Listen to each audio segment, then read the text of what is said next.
Good morning, guys! Ako po ang inyong pachamba-chambang kusinera, Princess Serah!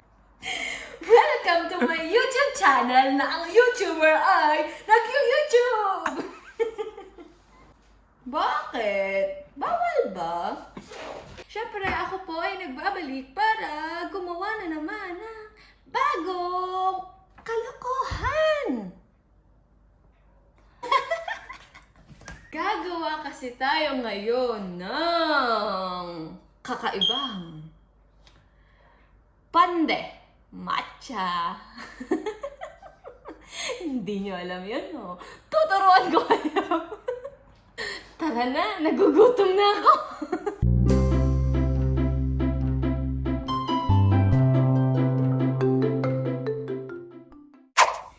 Siyempre, hindi mawawala ang ating golden notebook. Saan na dito ang aking recipe sa pandesal? So, siyempre, ako lang naman ata yung kusinerang laging may hawak ng recipe book. Bakit ba? So, siyempre, dito ka sa aking tabi. So, kailangan natin ng 3 cups of plain flour.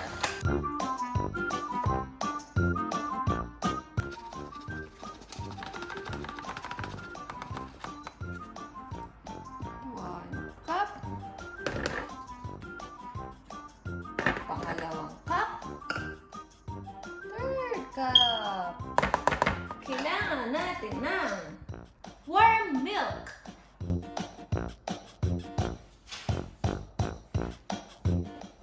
1 cup of warm milk. Yee!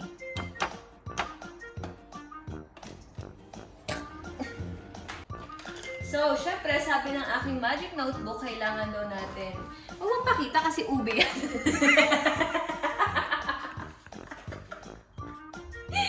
Kasi nga, guys, first time ko lang itong gagawin. Itong matcha pandesal na to. Kaya, alam niyo naman, mga pachamba-chamba lang tayo.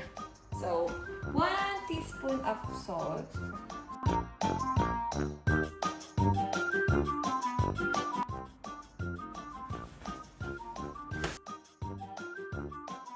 Then, 1 tablespoon of white sugar.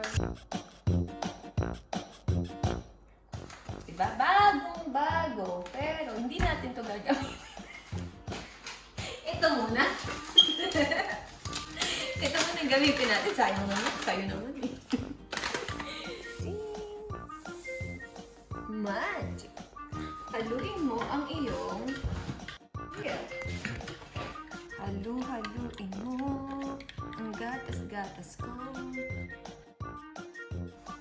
Guys, may tatanong ako sa inyo. Sa mga artista po dyan, sino po ang nag-a-adjust? Cameraman o artista? Dito po kasi, sa channel na to, ako yung nag-a-adjust. Napapagalitan pa ako ng cameraman.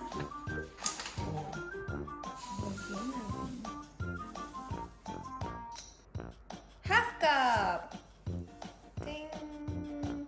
Sabi ng golden notebook ko, kailangan ko daw ng 2 teaspoon ng yeast.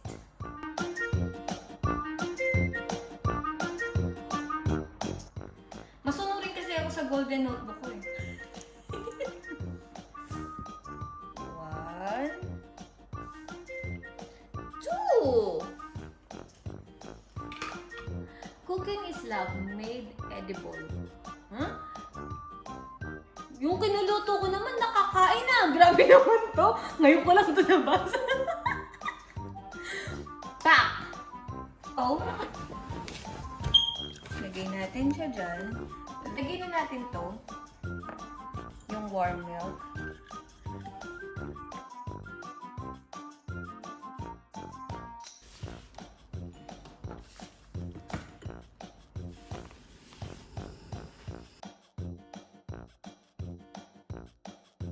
So, kailangan natin ng oil.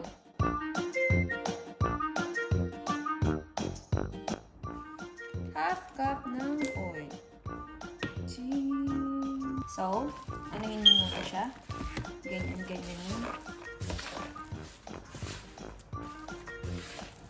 Guys, amuyin natin.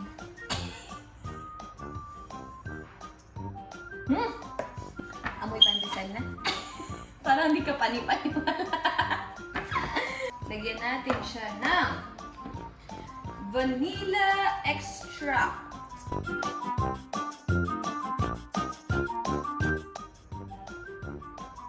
Bebe, inom ka ng vitamins! Mukhang gamot. Alam niyo ba, bumaba pa yung cameraman ko para bumili ng food color. Kasi akala ko nakabili ako yung pala pandan flavor. Baka pagkatapos maglasang pandan yung pandesal. Ito, yung food color. Depende kung gaano ka-green ang gusto. Kung gusto mo ng super green. Pero tingnan natin. Siyempre, alam niyo naman, ako ay mahirap lamang. Pag sumikat na ako, yayaman din ako. Pusikatin niyo muna ako. Ang gagamitin natin na ay ang 3-in-1 matcha latte.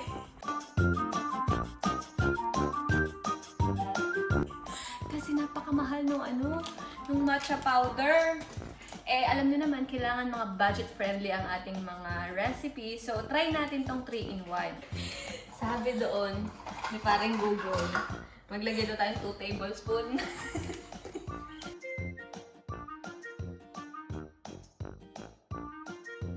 Uy, sarap nito. Woohoo! Amazing. Yes, yun na. Simulan na natin ang ating paghahalo.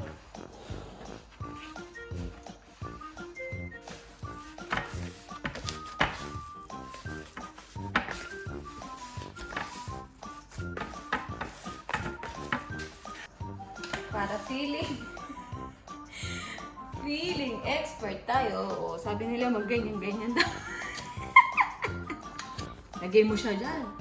Tapos, masahin natin. Ang pagmamasa daw, pa-fold. Pag ganun. Pag ganyan.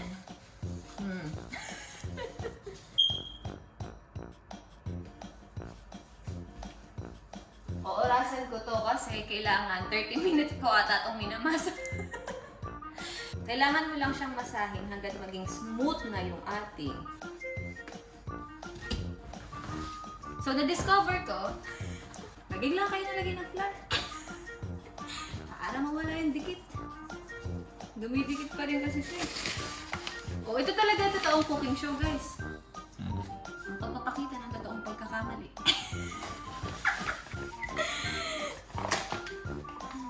Itong super acting yeast na to, masusuper talaga to sa akin. Super pagod na. Super masa tuloy ako. Oy! It's getting better. Ang taong nagsisikap, pinagpapala ng pandesal. Sa mga gumagawa po talaga dyan ng pandesal, sabihin niyo po sa akin yung totoo kung mali po yung nangyari sa atin ngayong araw. Baka nangyari din po to sa inyo, di nyo lang po sinasabi kasi gusto nyo yung video maganda. Joke lang. Kawain ako. Uy! Yan! Dapat ganito na siya kalinis.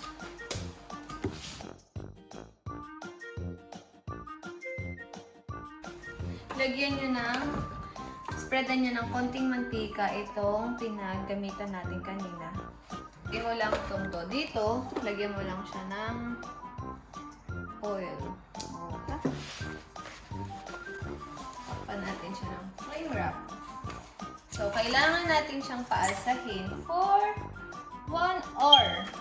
Mga kapachamps! Gagawa tayo ng feelings! Totoo! May feelings ang pandesal natin. Ex mo lang ang walang feelings sa'yo. Joke lang! Kailangan daw natin ng half cup ng cream cheese.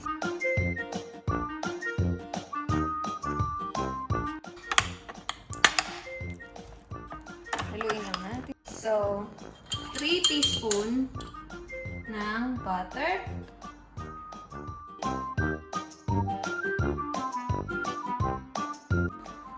Tapos, yung ating matcha na powder. Lagay mo lang dyan. 1, 2. Tingnan natin yan. Tansyahin natin. Ang buhay natin ay patansya-tansya lang. 5 tablespoon ng icing sugar.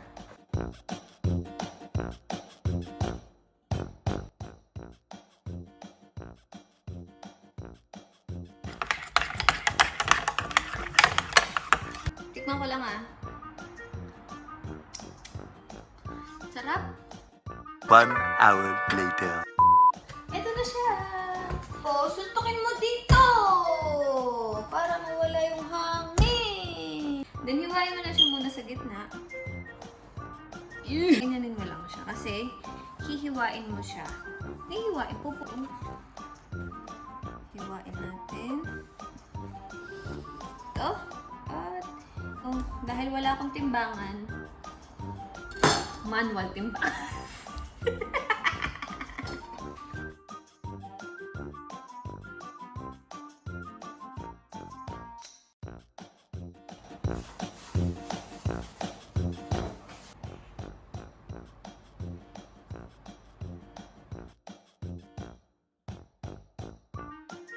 Ganto magtago ng feelings. Si Papa Pandesal, si Mama Pandesal, si Baby Pandesal, si Bunso Pandesal.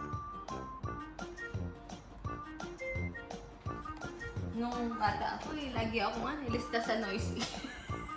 Sabi ng teacher ko, nagtataka ka pa na nalilista ka sa noisy. Guys, ganito talaga ang pagluluto. Gawin natin masaya. Huwag tayong magpaka-boring. Lumabas ang feelings! Lumabas ang feelings. Kumuha ka sa puwit. Ilagay mo dun. Tapatan mo. That's the secret. Para ito sa kasama mo sa bahay na lagi kang inuutusan. Pakainin mo ng butas ng pandesal.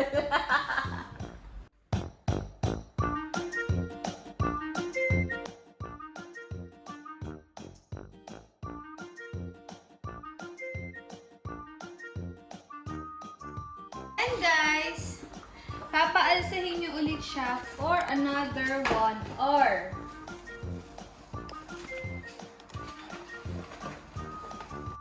One hour later. Hello guys! Siyempre, iba na naman ang outfitan natin ngayon kasi ibebenta ko to mamaya.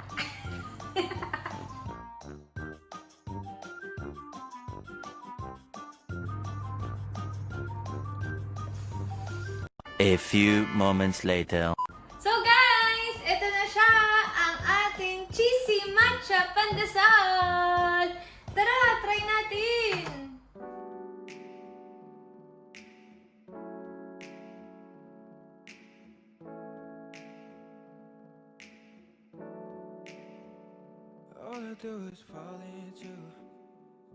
Ang sarap niya, lasang matcha.